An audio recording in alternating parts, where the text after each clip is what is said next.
tous et bienvenue. Je vous retrouve aujourd'hui pour vous présenter l'ambre.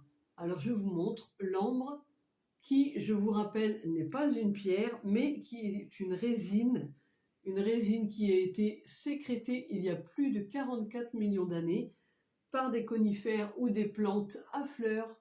Donc, alors je ne sais pas si vous voyez bien, je vais essayer de vous montrer de plus près. Alors vous voyez, dans l'ambre, vu que c'est une résine naturelle et que ce n'est pas une pierre, il est possible que vous retrouviez dedans des insectes ou des petits morceaux de plantes. Donc c'est tout à fait normal puisque c'est une résine qui a été sécrétée. J'ai ici aussi un collier d'ambre pour enfants.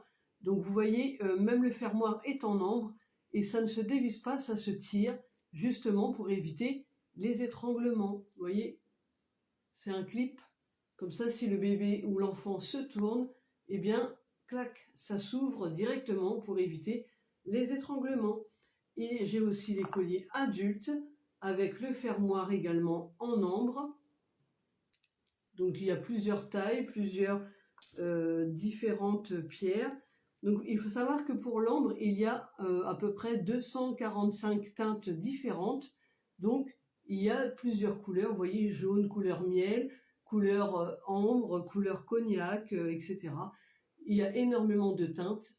Et il y a aussi des ambres avec des petits reflets bleus, donc c'est tout à fait normal.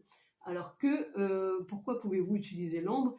Elle est très connue pour les poussées dentaires et les problèmes de dents, mais ce ne sont pas ses seules qualités. Donc l'ambre, c'est quoi? Eh bien, c'est une pierre de joie qui apporte lumière, bonne humeur, de très belles énergies. Et je vous rappelle qu'elle est reliée à Apollon. Et Apollon, c'est le dieu du soleil et de la lumière.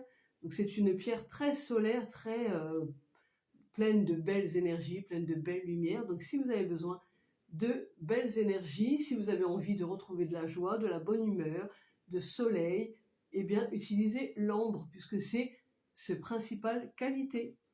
Voilà pour l'ambre. Donc je vous rappelle que, qu'est-ce que je voulais dire? Il faut éviter l'eau pour l'ambre. Il vaut mieux privilégier la fumigation ou nettoyer avec une peau de chamois.